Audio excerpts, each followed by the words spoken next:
All right, everybody, welcome back to What's Poppin', the official entertainment podcast of The Hal. I'm your host, Josh O, and with me, as always, is my co-host, Max Garcia. How are you, Max? Doing very well, Josh. How are you? We have some new guests on the show. We have some special guests. Why don't you meet the guests? We have the head editor of the food section of The Correspondent with us, Sam Sobczak. How's it cracking?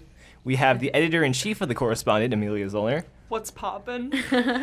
And we have the co-host of the Chit and Chat podcast, Natalie Wozny. Hi, guys. So today, we're coming here to discuss a new movie that's come out called Jojo Rabbit. It's been polarizing amongst critics and fans and the general public, and we saw it last week, and we're here to discuss it. Now, for the viewers at home who don't know what Jojo Rabbit is about, Jojo Rabbit is about a young 10-year-old boy who's a member of the Hitler Youth, and he wants to come up and be a Nazi because that's what he's grown up in. But then he discovers a young Jewish girl hiding in the attic of his house, and the film follows him coming to terms with what he believes and also his friendship with the girl. Now, this first part of the podcast is going to be no spoilers, so if you haven't seen the movie and you want to know what it's about, listen to here. We'll give a spoiler warning later on in the episode. Now, what was everyone's overall thoughts on the movie? So, overall thoughts for me is phenomenal movie. Fantastic. Some jokes fell flat, and that's okay. Any movie, jokes are going to fall flat. But other than that, picture-wise, it was perfect. Visuals were amazing. I loved it. I loved all of it. I'd say it's definitely a great film. Characters did a great job holding themselves professionally, and it's a 10-year-old. It's a perspective of the World War II from a 10-year-old's point of view, and so the comedy was really on spot. An imaginary friend as Hitler. Come on, man, that's pretty funny. So I think it was my favorite part of the movie is definitely the comedy. I think they did a very good job with that. When I heard about it at first, I thought that it would be offensive because I feel like the concept of a comedy surrounding, like, Nazis, I felt like that might be offensive, but it actually was very sensitive, and I was very surprised. I really liked the cinematography, and I thought all the actors were great. Yeah, I agree. I didn't understand how, like, there could be a comedy about Nazis, but it did a really good job, and I was, like, laughing out loud a lot, which I didn't think was going to happen. And the actors were really good. Like, the 10-year-old boy was really good. He did a really good job, and the cinematography was really good, too. I definitely agree with that. It was just a really good movie overall. I just want to say that Taika, my first work of his I saw was Thor Ragnarok. It was a very comedy movie, and I thought that was going to be the premise of this movie, a comedy movie. But when they went into a drama movie halfway through, I was shocked, and I thought it was going to be bad. Holy crap, it was amazing. Yeah, sorry, I'm interrupting, but I thought that it was going to be a comedy too, because you guys all told me that it was going to be a comedy, so I was expecting just a comedy, and it started out totally as a comedy. Like, the beginning, the first couple of scenes was all just a comedy. Well, it's like they flipped a switch. Like, yeah, boom. exactly. Now it's something new. Yeah, I found myself, like, tearing up, like, towards the end of it, so. It's like two movies put in one. Yeah. Definitely. It's kind of like, in some ways it's a war movie, but in other ways it's a nice coming-of-age story. Now, Those two don't really go together, like, very often. Now, what age do you think it would be appropriate to see this movie? It got a PG-13 rating. Do you agree with that? I'd have to agree with that. Yeah, me too. Definitely a 13 to 15-year-old age gap right there. Definitely. I don't think you want, like, a young person because they might not know the background of World War II. You don't want, like, a little kid running around saying Heil Hitler. Yeah, they just wouldn't Definitely. understand. They need to have the awareness and the background knowledge in order to appreciate the satire of it all. Yeah. But Yeah. So if a young kid went to go see the movie, I don't want a young kid to think Hitler's a good guy. Yeah. Definitely. At the same time, though, I feel like since it was basically told through, like, the main character, who is a 10-year-old, his point of view, I feel like it might be okay for kids, like, a little younger than 13, as long as they know the backstory, as long as they know, like, about the war, just because I feel like it's kind of, it portrays, like, how a younger kid would have viewed it at that time. So I feel like maybe it might be, like, I don't know, younger kids could be, like, represented almost a little by that film. So when I learned first about World War II, I learned about it through my dad as a young kid. So if I went to go see the movie as, let's say, a 10-year-old, I would have understood that Hitler was a bad guy. The Nazis weren't good. But if a general kid went to go see it, I started learning about Hitler and World War II in 7th grade, and I was 12 around that time. So if a kid didn't know anything about the Nazis, I would say don't bring them. But if the kids know that, yes, Hitler's a very bad guy, Nazis were not good people, then you could bring your kid to go see the movie. But the thing about this movie is, I wouldn't really say it's focused on Nazis and the German army itself. It's focused on the way that people treated Jews at the time and how people were. And really, like, there's probably a total of like 5 scenes with actually like Nazi soldiers in there. They're not kids. They're not 10 years old. And so everyone talked about being a Nazi and hailing Hitler and all that stuff. But it's not really focused on Nazism and that concept. Yeah, I feel like that wasn't, like, the point of the movie. But, like, I also, back to what you were saying, like, I used to go to Polish school, and because I'm, like, Polish, like, I knew about, like, all the, like, Nazi history and stuff like that from when I was really little. Because, like, I feel like it was, like, taught in my Polish school since I was really little. So I definitely, like, I feel like I would have known about it before I was 13. So maybe it could have been viewed by, like, a little bit younger than 13, so, like, what Amelia was saying.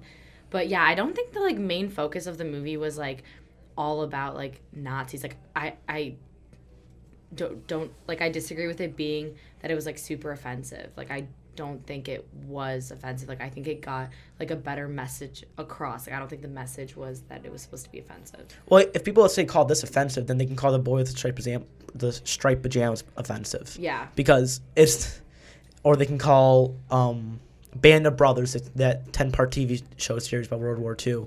They call all those offensive because this really, all offensive stuff they said was Hail Hitler. And, like, yeah, that they whatever. were, like, trying to, like, humanize. People were saying that they were trying to, like, humanize Nazis. But really, it was, like, a 10-year-old boy. So, like, they were trying to humanize, like, a 10-year-old boy, not, like... Yeah. Not... Because it is, you know, it's a kid, so... What, when you guys said that, I do agree. Now that I think about it, halfway through the movie, they kind of threw away the whole this is a kid in Nazi part.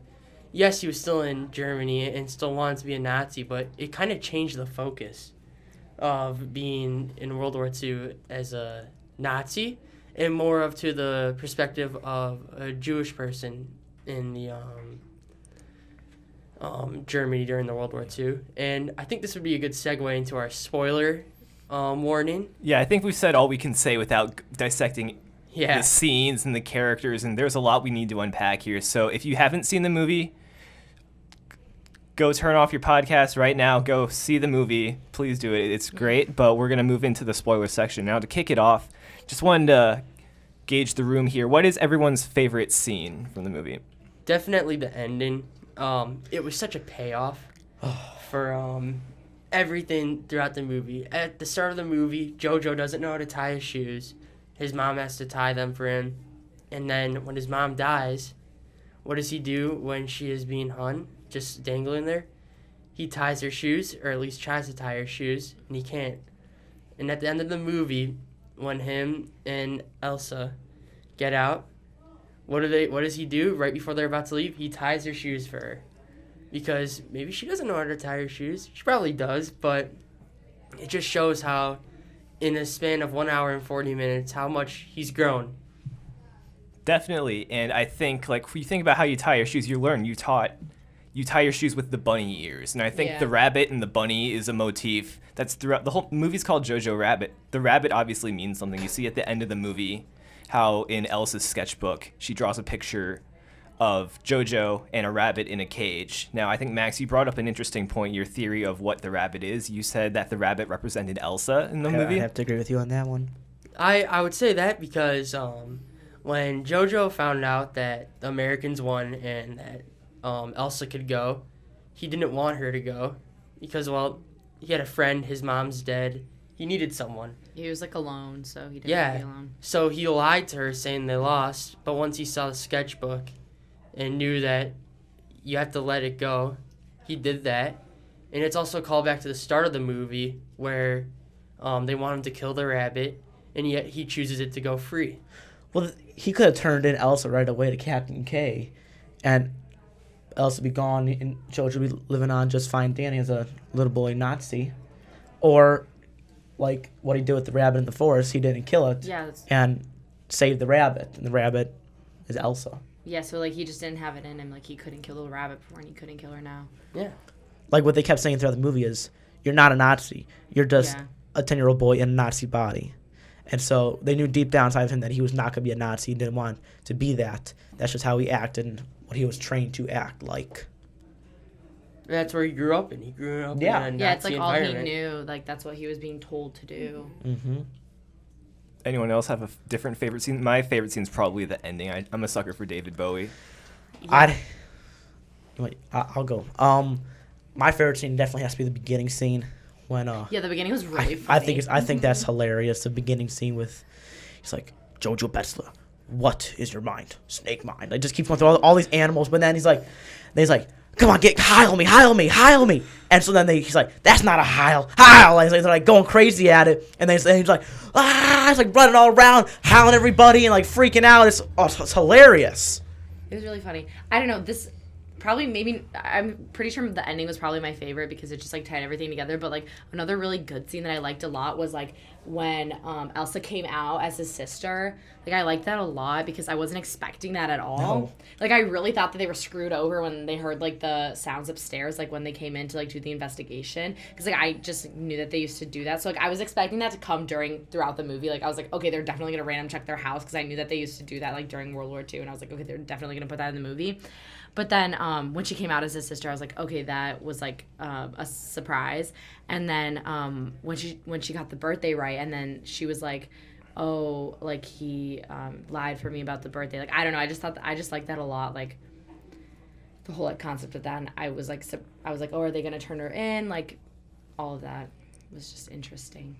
I also loved towards the beginning they had this scene where they were at like the camp, and I thought that did a really great job of introducing all the characters, and that's when Jojo earned the nickname Jojo Rabbit, which is the whole title of the movie. And I thought it really reminded me of like Wes Anderson's Moonlight Kingdom, which is a great movie as well. That gave me vibes of that movie. Definitely.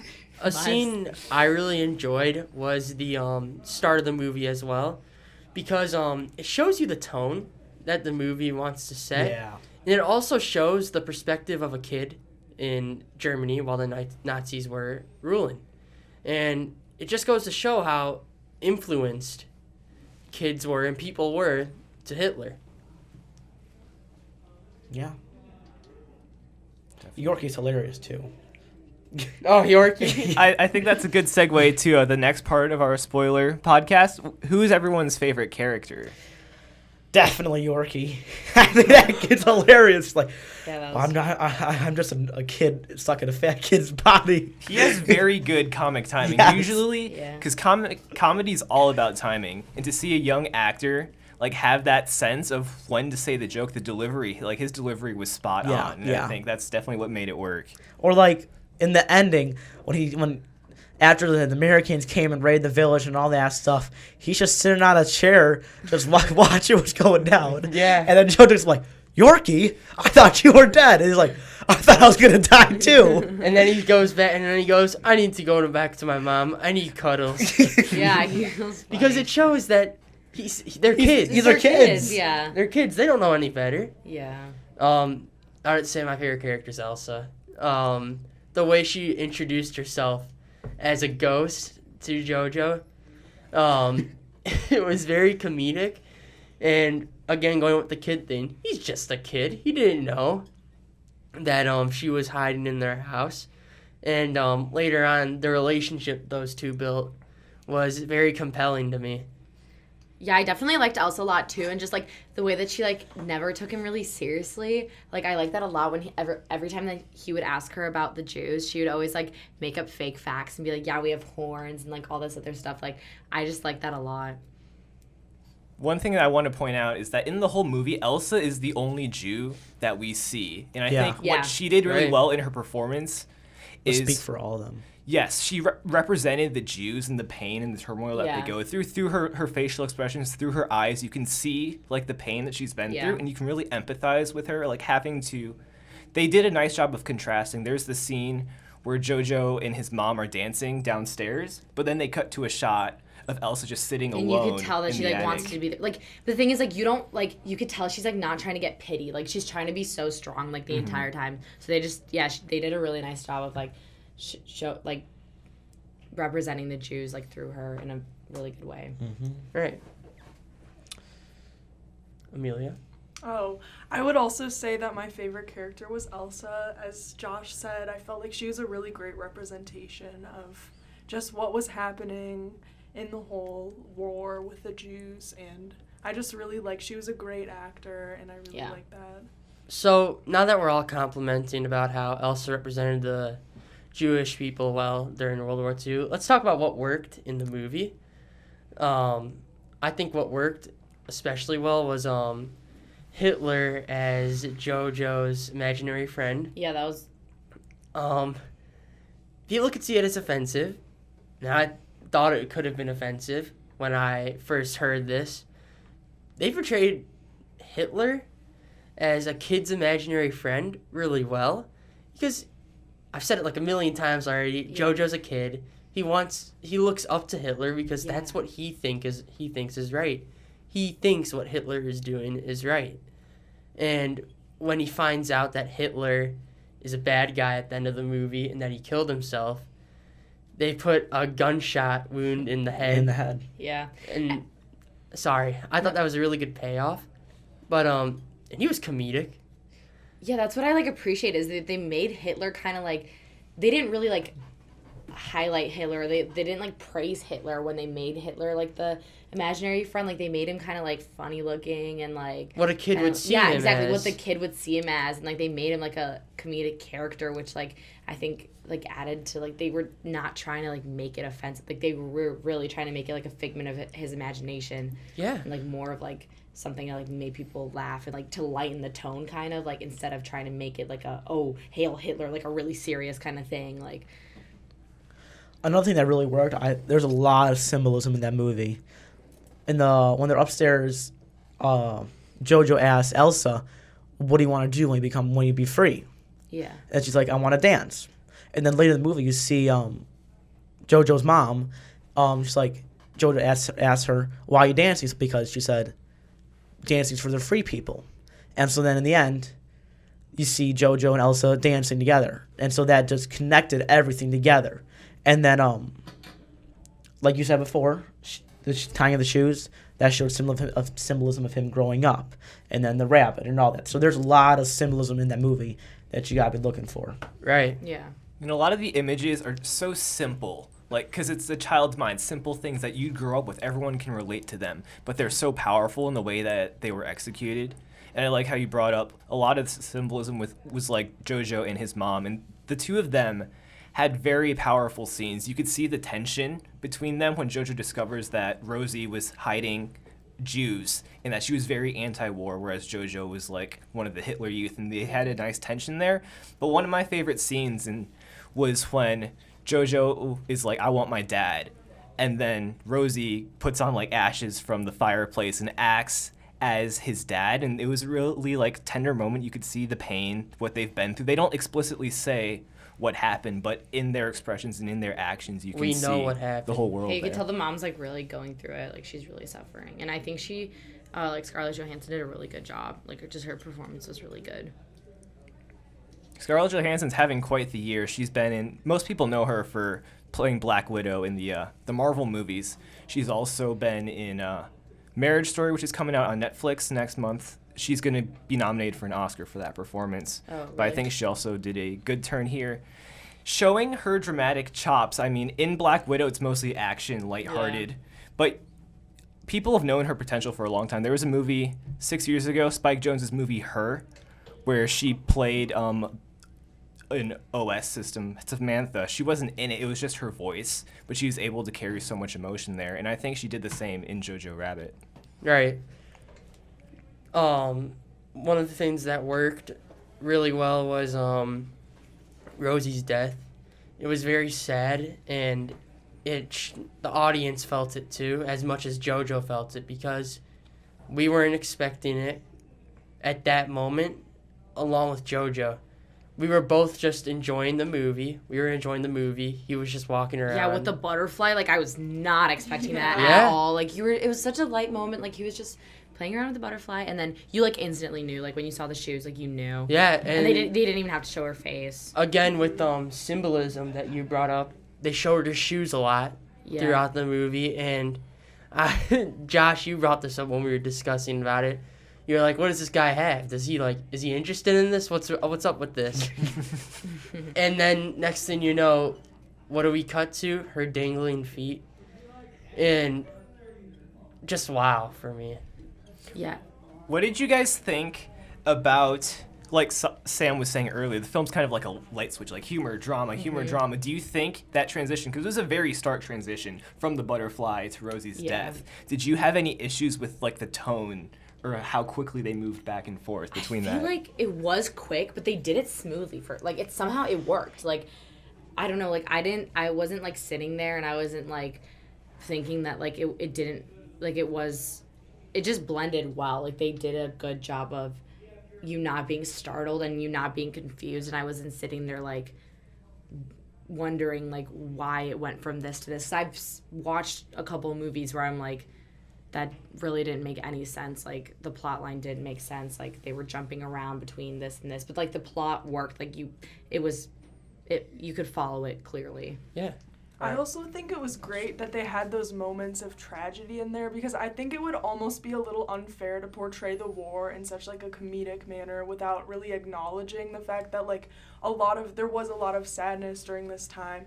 And so I think it's great. Like I went in expecting a full like all comedy movie, but I was glad they had those moments like with the mother, and I'm just glad they had those because I felt like it would have been unfair to leave that out. I'll just say, Marvel can learn from this. Yes. Now that I got off topic with Marvel movies, we'll just segue into what didn't work. For me, this movie was almost perfect. It was phenomenal. Only thing I had an issue with was some jokes fell flat, but that's just gonna happen in every movie. It's not all jokes, not all things are gonna land with the audience. It's not a bad thing. It just didn't hit me. For me, I'd have to say I think it went from comedy to drama a little bit too fast. I think they probably could have put another half hour, maybe not even a half hour, 15 minutes more of the comedy portion, more of like the camp scenes, like to put more of some scenes in the camp. Cause that's the best part of the movie. Maybe with just like an extra 20 minutes. Exactly. It's only an hour 40 exactly. minutes. So I think they could have put a few more comedy in there, because that's really what sold the movie to me, was that first half hour, 40 minutes where it's just all comedy. Yeah. Yeah, I would agree with Sobs. I would say, like, if they had put the comedy parts, like, if they had more of those towards the end, it would have been a little more effective, because I do feel like the end was mostly more of a drama, and the beginning was mostly more of a comedy, and if they had blended that a little better, I felt like that would have been more effective. I'm not sure. The very end, like, when he was spinning, and, like, all the war was going on around him, I didn't really like that much. Like, I liked the very ending, like when he was like in the room with her and like they walked out into the dance. Like, that's the ending that I liked. But like the war scene at the end, maybe it's just because I don't like war movies that much, but like all the action at the end and like everyone like lying around dead, like I just feel like it was like so much commotion, and like I get that they probably just wanted to like show the war scene, but like I don't know, that wasn't like that big of a fan of it. I feel that. I spent a lot of time thinking about what I didn't like about it, because I love this movie, but I couldn't give it like a 10. There are obviously some flaws. I mean, like Amelia and Natalie were bringing up earlier, I'm a big Wes Anderson fan, and I thought the style was a little bit derivative of Wes Anderson. I would have liked some more originality there, but obviously it works to depict the Boy Scout. I think Wes Anderson's a genius, so like why not copy him? He knows exactly what he's doing. Definitely. And I also agree with Sam. The way that they shifted from comedy and drama, it's so tough to pull off. I think for the most part, Taika did it really well, but there were a few transitions that were a bit jarring to me. And I'm not saying it's bad. I think you need to have that comedy to drama really sold the movie, but I think they could have put more comedy than drama because the comedy is what really brings the crowd into it. Yeah, that's why I said it was good earlier, because it's just so hard to do that I feel like they just did it so much better than I've, like, seen done before. Like, I really wasn't, like, that lost. Like, yeah, I wasn't perfect, but, like I wasn't confused. It left me looking forward to another joke to happen. That's true. Another funny thing to come. Another Yorkie joke with Jojo in there. Yeah, Another one of those. Like I kept expecting or wanting one more. But eventually, yeah, I had to go into drama. Now, do you guys think this film's offensive in any way?